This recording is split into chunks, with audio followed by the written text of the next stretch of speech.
আছো তোমরা? আশা করি ভালো আছো, আমিও ভালো আছি। নিয়ে এসেছি আর একটা নতুন ভিডিও নিয়ে। আজকে হচ্ছে বৃহস্পতিবার, কালকে বুধবার গেছে। আজকের জন্য আমি ফুল টুল সব নিয়েছি, তোমরা আগের ভিডিওটা দেখলেই বুঝতে পারবে। এখন ঠাকুরের বাসন রয়েছে, ওগুলো দেখি মা মাঝি কি আমি মাঝি, যে কোনো একজন করবো। চলো দেখতে থাকো।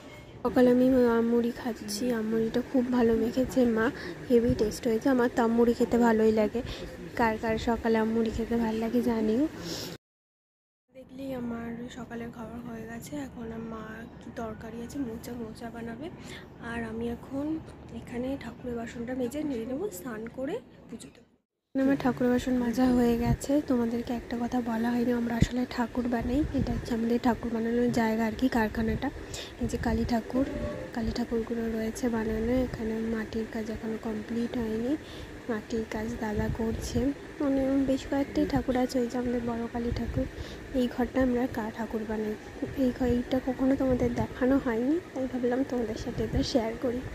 এইটা হচ্ছে আমাদের ঠাকুর বানানোর জায়গা, কারখানাটা। ওই যে আমার দাদা কাজ করছে, মাটির কাজ করছে ঠাকুরের, ওই তোমাদের সাথে শেয়ার করছি। এখনো মাটির কাজ কমপ্লিট হয়নি, আর কাঁচাও আছে ঠাকুরটা, ওই জন্য রোদ্রে দেওয়া হয়েছে। আমরা জানাই বৃহস্পতিবারের পুজো দিতে কতটা টাইম লাগে, ঘট পেতে পাঁচালি পরে অনেকটা টাইম লেগে যায় এই কাজগুলো করতে হয় বলে। আর এই কাজগুলো আমার পুরো কমপ্লিট হয়ে গেছে, পুজো দেওয়ার পুরো কমপ্লিট হয়ে গেছে।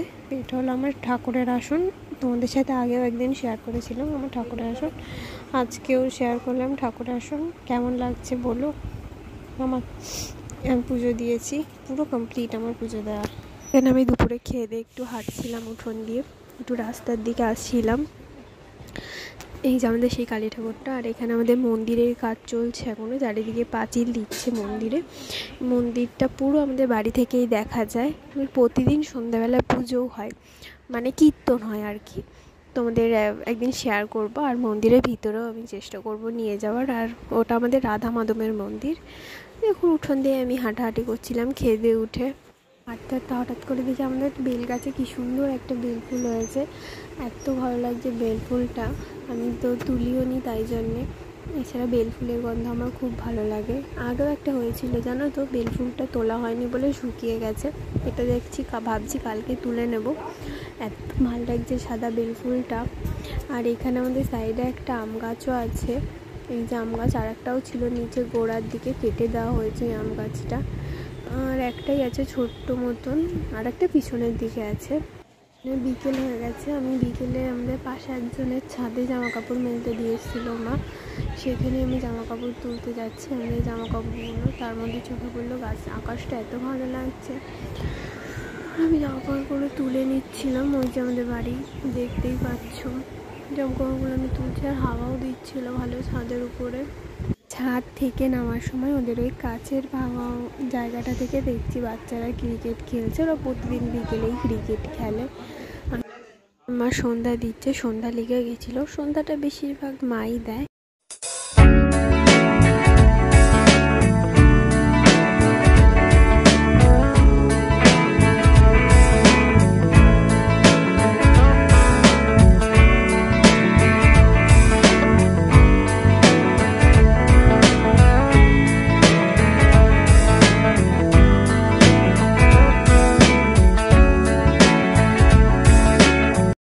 আর ওই বেলাতেই দাদার মাটির কাজ কমপ্লিট হয়ে গেছে, তাই এখানে দাদা খড়ি দিচ্ছে কালী ঠাকুরগুলোতে।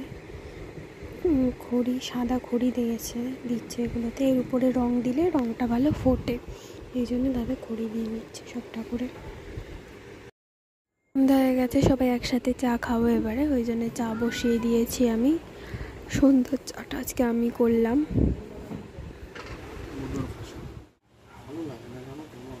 আমার ভিডিওটা যদি ভালো লাগে অবশ্যই like, comment, share and subscribe করে দেবে। দেখা হচ্ছে একটা নেক্সট ভিডিওতে। আজকের জন্য এইটুকুই, টাটা।